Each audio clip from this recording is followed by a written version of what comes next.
Now, George Miller is a very good director. I mean, he is known for the Mad Max movies. His very first movie ever was the original Mad Max. And then, obviously, his last movie he did 7 years ago in 2015 was Mad Max Fury Road, a classic action movie. But go look at his filmography. Go look how different it is besides Mad Max. I mean, you have Lorenzo's Oil, you have Happy Feet 1 and 2.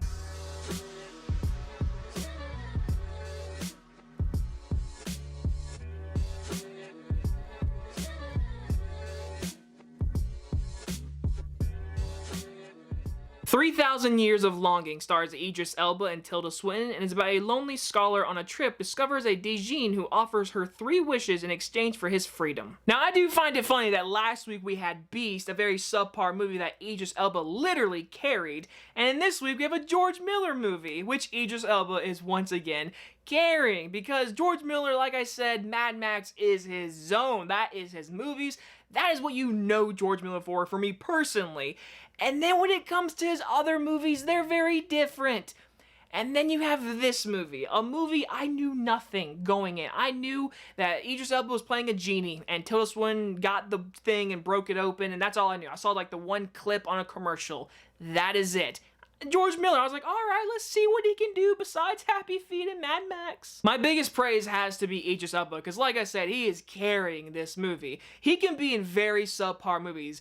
Beast, for example, he carries that movie because he's Idris Elba. He's a good actor. It's a decent movie, and he makes it a little bit better. Then you have Ghost Rider 2, Dark Tower, bad movies, but he's always the best part of the movie.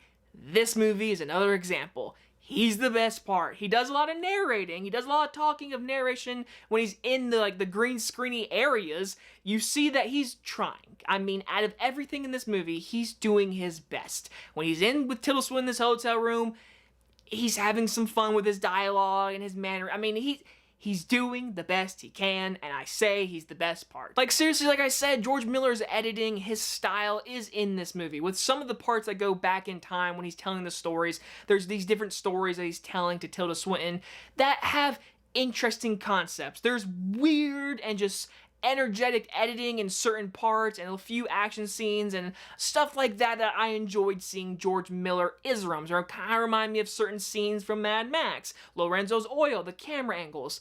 There's stuff that I love about George Miller that makes this movie a little bit different. The issue is really just the story and just enjoyment. I was bored. The movie's like an hour and 50 minutes long, and I was so bored. I mean, for 50 minutes, an hour of this movie is spent in this hotel room with Idris Elba and Tilda Swinton just telling stories. And these stories have cool concepts. The look of them looks fine.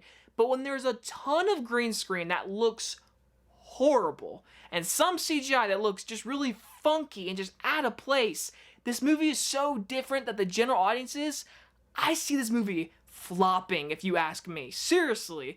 And with me just being such a big fan of Idris Elba, Tilda Swinton, who I'm very disappointed. Tilda Swinton is such a just plain character in this movie. So just vanilla. Like, there's nothing to her. There's nothing she gives to this performance. I love Tilda Swinton, but she does nothing in this movie. And like I said, George Miller is giving us something very different, and I respect it. But the tonal shifts, these stories, it never intriguing me. I mean, for crying out loud, we're dealing with 3 wishes concept. Their chemistry is nowhere to be seen. Like I said, she's very vanilla, but this chemistry, I thought this would at least save the movie when we were going back in time. When we get to present day and more in the 3rd act, I'm like, okay, maybe this will save the movie. It's equally as bad. I mean, seriously, I don't find a lot of redeeming qualities about this movie. I never want to watch it again. I found it boring. I found it very untonally shifting all the time. I respect you, George Miller, but stick to Mad Max, my guy. I'm going to give 3000 Years of Longing a D-. When I walked out of this theater, I thought to myself, this really just entered in one of my worst movies of the year. This movie is just so not good. The story is so uninteresting, but hey, there are many people out there that see this movie and just love the originality, how different it is. I respect that. It just didn't work for me, and I found it boring and just really not interesting at all. Idris Elba, my guy, I love you. do more better movies, please. You have some stinkers, but you're always the best part. You did do Cats. I mean, yeah. Anyway, guys enjoy this review, and I will see you guys in the next one. Bye-bye, everyone.